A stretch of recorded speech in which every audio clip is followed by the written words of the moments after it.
ప్రజ్ఞ అంటే విలువలతో కూడిన విద్య నేర్చుకోవాలి. విద్యార్థులకి ఒక క్రూషియల్ టైం, ఇది life turning point. 9th class 10th class అంటే లైఫ్ టర్నింగ్ పాయింట్. విద్యార్థులు ఏ విధంగా ఉండాలి, ఎటువంటి విలువలతో ఉండాలి. ఇప్పుడు నేను చెప్పబోయే పాయింట్స్ లో తల్లిదండ్రులు ఎలా హామర్ చేయాలి, గౌరవించాలి, గురువుకి ఎలా రెస్పెక్ట్ ఇవ్వాలి, ఎటువంటి వాళ్ళతో స్నేహం చేయాలి, మనస్సును ఎలా ఉంచుకోవాలి, ఇవన్నీ జనరల్ విషయాలు, వాల్యూస్. విద్యార్థులకు సంబంధించింది 5 పాయింట్లు. మీ కెరీర్ డెవలప్మెంట్ కి ఫస్ట్ ఏంటంటే క్రమశిక్షణ నేర్చుకోవాలి. సెకండ్ పోస్ట్ పోన్మెంట్, వాయిదా పద్ధతి వేయకూడదు లెసన్స్ గురించి, అది సెకండ్ పాయింట్. థర్డ్ పాయింట్ ఏంటంటే చాలా ఇంపార్టెంట్, సెల్ టీవీ తాలూకా దుష్ప్రమాణం ఎలా ఉంది, దాని ఇంపాక్ట్, దాని ప్రభావం విద్యార్థులు ఎలా డిస్టర్బ్ చేస్తుంది అనేది third point. Cell TV disaster of learning అంటే దాని తాలూకా ప్రభావం ఉంది, అది third point. Fourth point time value, కాలాన్ని ఎలా సద్వినియోగం చేసుకోవాలి, దాన్ని ఎలా ఉపయోగించాలి, టైం ఫ్యాక్టర్ అనేది ఫోర్త్ పాయింట్. ఫిఫ్త్ పాయింట్ అనేది చాలా ఇంపార్టెంట్. అంటే మైండ్ ని కంట్రోల్ ఉంచుకొని ఒక గోల్ పెట్టుకొని జీవితంలో ఏదో సాధించాలి అనే గోల్ ని క్యాచ్ చేయాలి. 5 పాయింట్లు ఇంపార్టెంట్ విద్యార్థులు. ఫస్ట్ ఏంటంటే ఫస్ట్ చెప్పిన 4 పాయింట్లు వాల్యూస్, సెకండ్ చెప్పిన 5 పాయింట్లు స్టూడెంట్ సంబంధించిన కెరీర్ సంబంధించింది.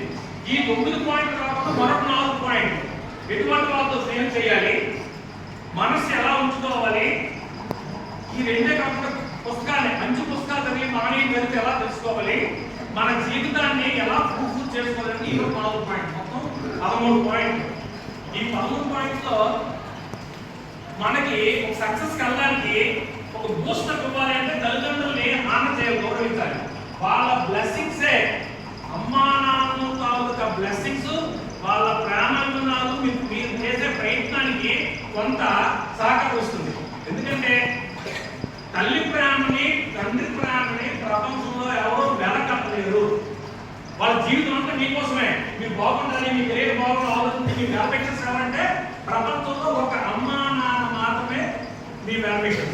సో లైఫ్ టైం మీకు ఉంది అమ్మా నాన్న, వాళ్ళని గౌరవించాలి. సెకండ్ థింగ్ టీచర్స్, గురువులు. ఒకటో ఎల్కేజీ నుంచి పీజీ చేసి పిహెచ్డి చేసే వరకు మీ జీవితంలో ప్రతిరోజు 8 గంటలు మీకు ఇంటరాక్ట్ అయ్యి మీ భవిష్యత్తుని తీర్చిదిద్దేది గురువు. గురువుని హానా చేయాలి, గౌరవించాలి. గురువు ఏంటంటే ఒక జీవితాన్ని, గురువు అని సామాన్య వ్యక్తి కాదు, టీచర్ అన్న, గురువు అన్న, ఉపాధ్యాయుడు. మీ జీవితానికి, మీ సక్సెస్ కి ఒక కారకమైన గురువే. మీలో ఉన్న అజ్ఞానాన్ని తొలగించి మీలో జ్ఞానం ప్రసాదించి మీకు జీవితాన్ని ప్రసాదించి గురువు. వాళ్ళు ఎంత రెస్పెక్ట్, వాళ్ళు పూర్వకాలం అయితే గురువు అంటే ఎంతో రెస్పెక్ట్ ఇస్తారు. మా చిన్నతనంలో అయితే చిన్న అలవ పెట్టే చేతి మీద ఓటమైన వంకరం ఉండేది, తర్వాత వచ్చు అక్షర శక్తి లాగా నాలుగు రాయిలు పెట్టి మాట్లాడించేవారు, విపరీత పనిష్మెంట్ ఇచ్చేవారు, ఎందుకు బాగుపడాలని. కానీ కాలం మారిపోతుంది. ఈ మార్పు తగ్గట్టుగా ఇప్పుడు ఏంటంటే ఈ విద్యార్థుల్లో ఈ తల్లిదండ్రులు గౌరవించడం అనేది కొంత తగ్గింది.